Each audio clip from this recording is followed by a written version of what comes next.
Mon sale voisin a garé sa voiture préférée dans mon allée. Je m'en suis donc débarrassé. Après que mes voisins aient acheté une 5e voiture pour leur fils, qui s'avérait être un énorme camion, ils ont demandé s'ils pouvaient la garer dans mon allée. Leur raisonnement était que je n'utilisais pas mon allée et qu'ils en avaient besoin. J'ai poliment refusé en leur expliquant que j'utilisais effectivement mon allée. Mais alors que je m'apprêtais à emmener mon enfant chez le médecin, j'ai vu le gros camion de mon voisin qui bloquait mon allée. Je lui ai dit de se déplacer et que la prochaine fois que cela se produirait, je ne lui demanderais rien. Il a déplacé son camion. Alors que nous avons attendu plusieurs heures avant d'être vus, j'ai envoyé un autre courriel à l'association des propriétaires de ma maison au sujet de ce qui venait de se passer. Je tiens à préciser que l'association des propriétaires avait déjà répondu la veille qu'elle avait reçu mon courriel, qu'elle en avait pris note et qu'elle m'avait informé que ma propriété m'appartenait et que je pouvais en autoriser ou en interdire l'accès à ma guise. C'est à cette série de courriels que j'ai répondu en attendant que mon enfant soit examiné. Une fois de plus, tous les tests effectués sur mon fils se sont révélés négatifs et on m'a dit qu'il s'agissait d'un virus banal et qu'il irait bien, que le virus devait simplement suivre son cours. Je l'ai ramené à la maison et je me suis dit que c'était fini. Samedi soir, mon aîné a commencé à se plaindre d'un mal de gorge et je commençais moi-même à me sentir mal. Mon cadet semblait aller mieux et je me suis dit que ce qu'il avait, nous l'avions aussi, alors nous sommes restés à la maison toute la journée de samedi et de dimanche. Dimanche soir, vers 17h30, mon fils aîné a eu une poussée de fièvre qui est tombée un peu, mais pas assez. Le seul service ouvert le dimanche à cette heure-là se trouvait à l'autre bout de la ville. J'ai donc dû faire 20 minutes de route pour m'y rendre et nous avons fini par attendre 3 heures avant de franchir la porte, puis encore 45 minutes avant de voir le médecin. Quelques heures plus tard, tous les tests étant négatifs, le médecin a déclaré qu'il entendait une respiration sifflante dans ses poumons et lui a prescrit un inhalateur pour l'aider,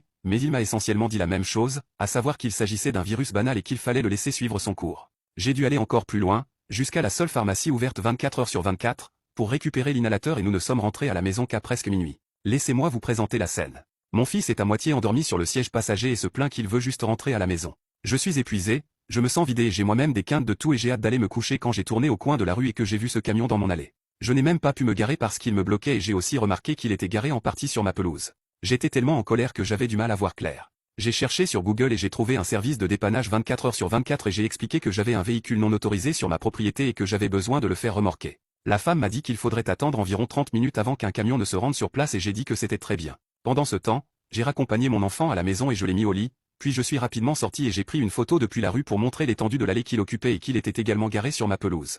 Je ne comprenais pas pourquoi il se garait à nouveau dans mon allée après que je leur ai dit non et la seule chose que j'ai trouvée, c'est que comme il n'y avait pas eu d'activité chez moi pendant des heures, mes voisins ont probablement supposé que j'étais rentré pour la nuit et qu'ils n'auraient pas remarqué le camion dans mon allée. Ce n'est que pure spéculation, mais il est normal que je sois rentré pour la nuit, surtout après 18 heures. Je ne sais pas s'ils ont manqué mon départ ou s'ils m'ont juste vu partir et ont pensé que j'étais à la maison, mais cela n'a pas vraiment d'importance parce que je leur ai dit qu'ils ne pouvaient pas se garer sur ma propriété. Il était environ 12h30 lorsque la dépanneuse est arrivée et je m'attendais à ce que mes voisins accourent mais il n'y a eu aucune activité de leur part et le chauffeur est parti avec la dépanneuse sans incident. Je suis entré, j'ai envoyé un autre courriel à l'association des propriétaires de ma maison, avec des photos et une explication sur le fait que j'avais remorqué le véhicule, puis je suis allé me coucher. À 6h du matin. Ce matin, je me suis réveillé avec quelqu'un qui frappait fort et rapidement à ma porte. Je n'ai pas eu besoin de regarder, je savais qui c'était. J'ai pris mon téléphone et j'ai appuyé sur le bouton d'enregistrement vidéo. Avant d'ouvrir la porte, j'ai regardé par le Judas et j'ai vu le père et son fils à ma porte. J'ai ouvert la porte et voici la conversation le père, très en colère et criant, « Où est le camion ?»